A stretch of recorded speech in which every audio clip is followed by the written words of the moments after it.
Note 2 is all about conservation of momentum.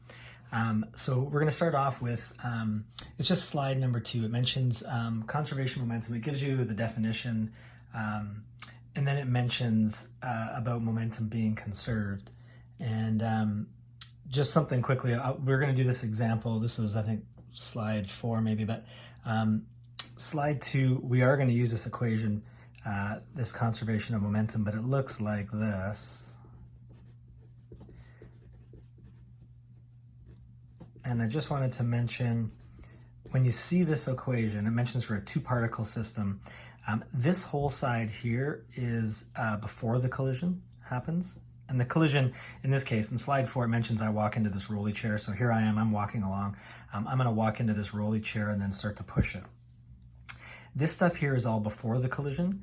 The stuff with these little symbols, these little symbols are called the prime symbols. They are used in calculus for derivatives. This is not derivatives. What those little prime symbols mean, these little kind of tick marks, they mean after the collision. Okay, so the collision or the interaction, sometimes it's called. As I am walking along, when I collide with the chair, that's kind of the after side. Before I collide with the chair, that's over here. This is object 1, so this would be me. This is object 2. So this is object 1 before the collision, object 2 before the collision, and then object 1 after the collision, object 2 after the collision. Okay, so it's not 1 is before and 2 is after. It's object 1, object 2, both before, object 1, object 2, both after. Okay, so in slide number 4, then it mentions this. It kind of says if sum of f is equal to 0, then momentum is conserved, p equals p primed. Okay, so conservation of momentum is an if-then statement. As long as this condition is met, then this is true. So what we're going to see in this example here, there's kind of a question mark here. I'll do, in math class, you do left-hand side, right-hand side. I'm going to say left-hand side is this. And we're going to sub in these example numbers here and just see what happens. My mass is 70. Before the collision, I'm going at 5 meters per second. Chair's mass is 20. Before the collision, it's at rest. It's not going anywhere. Left-hand side, this is 350 plus 0, so just 350 kilogram meters per second. That's the left. For the right-hand side, it's not going to be the same. Whoops. I always find it tricky to say one thing and write a different thing. There we go. Right-hand side, so this stuff right here, if I sub in those numbers for this side, let's see, my velocity after the collision and the chair's velocity after the collision. I should just quickly say here, I'm going to take to the right as positive. Everything here is to the right if it's not 0. This right-hand side, 700 plus 200, this is 900 kilogram meters per second. We can see from this, left-hand side is not equal to right-hand side. Did we, break the law of conservation momentum? No, we didn't. What's happening is this thing is not 0, right? It's kind of a tip-off right here. I walk into the rolly chair and I use my legs to push hard to make us both go even faster. This is true. So if this condition is met, then this is true. You could also say this is true. So if this is not 0, if there's an external force acting, then I don't expect conservation of momentum to be true. So in this case, because that condition is not met, you could say the before and afters are not equal. Let's move on then to slide 5, example 1. We got our very own Nilofer here doing this, standing on a skateboard throwing a bowling ball. I don't know why, Nilofer, you can explain maybe later what you're doing, but let's just imagine for some reason she's doing this. She's holding a bowling ball here. She's going to throw the bowling ball forward. So kind of after the collision, you can imagine maybe there's like a little dotted line. She throws the ball's over here. The ball is kind of zooming this way. What's going to happen to her is she's going to end up rolling backwards.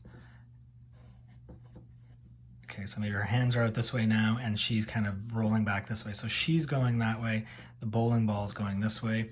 For sure, the bowling ball has, it's a small mass. It's a 2 kilogram bowling ball. It's going to be going much faster. You could maybe have longer zoomy lines here. So she's not moving very fast. The bowling ball is moving faster, but what happens is if one object gets pushed one way, she gets pushed the other way, or the other object goes the other way. So in this case, I'm going to use the same conservation of momentum, but I'm going to write it as 3 objects. We could combine Nilofer and the skateboard into one object because they always stay together. It's not like they move at different velocities. That's a 2. It's not like they move at different velocities, but I want you to just see that when we use conservation of momentum, it could be, where is it? It could be 2 objects. In this case, it's going to be 3 objects. No difference. There could be 4 or 5 objects. In general, we won't go beyond 3 just because it gets tedious. And just as a reminder, this is, I'm going to sub this information as Nilofer's information. We'll do the skateboard here, and we'll do the bowling ball. Here, same thing over here. This is Nilofer after the collision, skateboard after the collision, and bowling ball after the collision. Okay, so if we go ahead and put some numbers in, Nilofer, well, let's make that a bracket. Nilofer, 55 kilograms. I don't know your mass, Nilofer, but let's just imagine. Mass 2, skateboard, we're told is 1.5. And the bowling ball, 2 kilograms. They are all at rest to begin with, right? Everything here is 0. So no velocity, no velocity. This whole left-hand side is just 0, which is nice. Doesn't always happen. Typically it's not going to happen, but kind of nice when it does. Nilofer's mass, again, we're told after the collision. Oh yeah, we should say, remember these velocities that we're putting in here are actually vectors. So I'm going to choose forward direction, or to my right here is the positive direction. Nilofer, we're told, and the skateboard both roll backwards. There's the word backwards at 2.1. I'm going to say negative 2.1. Skateboard, also 2.1. And again, if you're clever, you could see this. We could factor out the 2.1s. We could just combine those 2 masses into a single object.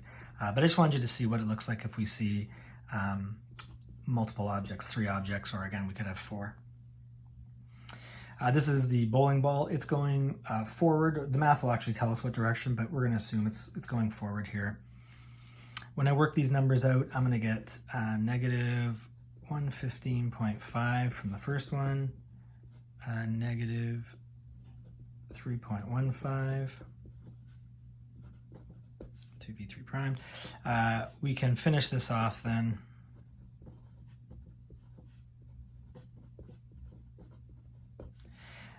Bring this to the other side.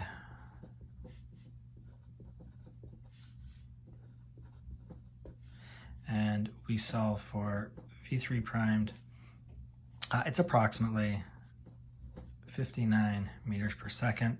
And this thing is a vector. And that's conservation of momentum, just a simple conservation of momentum question. The only tricks to watch out for, I would say, are those negative signs.